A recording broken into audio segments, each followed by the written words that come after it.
रूस की राजधानी मॉस्को में ब्लास्ट हुआ है, ये जानकारी मिल रही है। रूस के साइंटिस्ट की कार में धमाका हुआ है।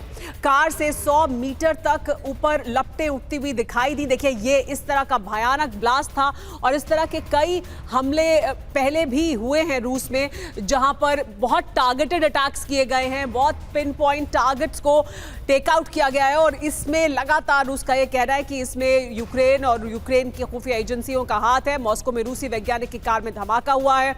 फिलहाल जो जानकारी मिल रही है उससे यही कि देखिए कार में किस तरह से 100 मीटर तक ऊंचे ऊपर तक लपटें उठती हुई दिखाई दी इस ब्लास्ट के बाद।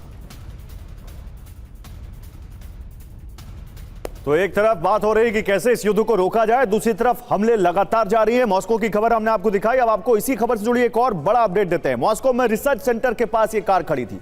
ब्लास्ट में बच गए रूस के सीनियर साइंटिस्ट।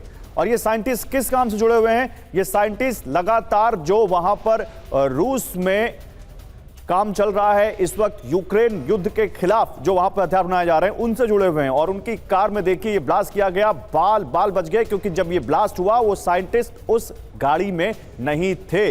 धमाके के बाद कार से लपटें 100 मीटर तक उठी। आपको याद होगा रूस में जो पुतिन के गुरु माने जाते हैं दुगिन, कैसे उनकी कार में भी एक ब्लास्ट हुआ था इसी युद्ध के दौरान और उनकी बेटी उसका शिकार हो गई थी। ठीक उसी तरह यहां पर देखिए एक साइंटिस्ट की कार में ब्लास्ट करने की कोशिश की गई, लेकिन बाल बाल बच गए। वो उस कार में नहीं थे। मॉस्को में रिसर्च सेंटर के पास ये कार थी और कार कैसे धू धू करके जली है आप इन तस्वीरों में देख सकते हैं ब्लास्ट के बाद। देखिए, ये दो तस्वीरें हम आपको दिखा रहे हैं। रूस की राजधानी मॉस्को में ब्लास्ट हुआ है और ये जो ब्लास्ट है ये एक रिसर्च सेंटर के बाहर हुआ है। यहाँ पर साइंटिस्ट की एक कार में ये ब्लास्ट किया गया है और ये एक सैबोटाज है। किस तरह से हमला किया गया है, किस तरह से ये धमाका किया गया है, इस पर आगे और जानकारी सामने आएगी। लेकिन इस तरह के पहले भी हमले हुए हैं जहां पर कार ब्लास्ट किए गए हैं, जहां पर संदिग्ध हालात में अहम ऑफिशियल्स की मौत हुई है मॉस्को में। जहां मॉस्को में एक तरफ यूक्रेन ड्रोन अटैक कर रहा है, तो वहीं इस तरह की भी घटनाएं समय समय पर मॉस्को में रूस में सामने आई हैं, जो सीधे तौर पर इस तरफ इशारा करती हैं कि इसमें बाहरी ताकतों का हाथ हो सकता है और रूस इस तरह के अंदेशे जाहिर करता रहा है। लेकिन इस वक्त देखिए ये दो तस्वीरें आपको बताती हैं कि ये मॉस्को में हुआ धमाका है। मॉस्को में रिसर्च सेंटर के पास कार खड़ी और सुबह जानकारी ये है कि ये साइंटिस्ट जो थे वो एक टॉप साइंटिस्ट थे, जो मॉस्को में एक बड़ा लेजर और क्वांटम इलेक्ट्रॉनिक सेंटर स्टेल मार्क पॉलिस रिसर्च इंस्टीट्यूट के लिए काम कर रहे थे, लेजर वेपन्स के लिए काम कर रहे थे ये।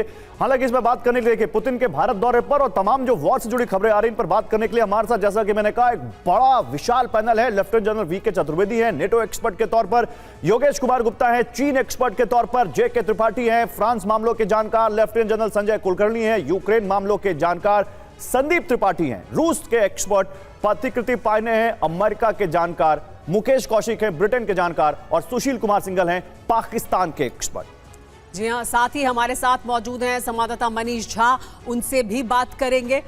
लेकिन देखिए हमारे साथ जो तमाम मेहमान मौजूद हैं, सबसे पहले जनरल चतुर्वेदी आपसे मैं जानना चाहूंगी कि देखिए भारत और रूस के संबंधों की तो हम लगातार बात कर ही रहे हैं और उसके बारे में हम और बात करेंगे, लेकिन दूसरी तरफ हम युद्ध के मैदान में क्या कुछ हो रहा है वो भी देख रहे हैं और ये रूस को प्रभावित करता है और पूरी दुनिया को प्रभावित करता है।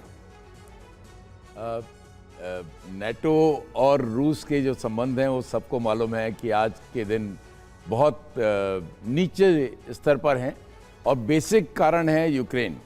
यूक्रेन को जब नेटो में शामिल करने की मुहिम चलाई गई और ये at the behest of America हुआ था और जेलेंस्की उसमें बिल्कुल उस जाल में फंस गए और उसके बाद ये सब पिछले 4 साल से जो चला है विध्वंस, लोगों को प्रताड़ना मिली है, लोग विस्थापित हुए हैं, काफ़ी सोल्जर्स मरे हैं, काफ़ी सिविलियंस मरे हैं, इंफ्रास्ट्रक्चर डैमेज हुआ है, लेकिन जेलेंस्की को कुछ हासिल नहीं हुआ। जेलेंस्की आज भी नेटो के मेंबर नहीं है। रशिया ये संबंध यहां से और अभी तक दोनों की तरफ से कहा जा रहा है कि हम ये कर देंगे, हम प्रीएम्प्टिव स्ट्राइक कर देंगे, हम हमला कर देंगे।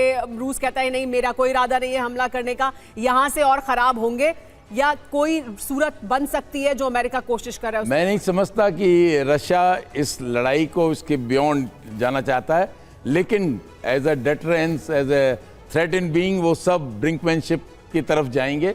नेटो भी ये सब कहेगा, वेपन्स देगा, हथियार देगा, सब कुछ देगा, लेकिन फिजिकली लड़ाई में नहीं आएगा। जिस दिन फिजिकली वो पूरे विश्व के लिए बहुत आप कह रहे हैं फिजिकली लड़ाई में नहीं आएगा, यहां तो खबरें कि नेटो लड़ाई की डायरेक्ट हेड ऑन लेने की तैयारी कर रहा है।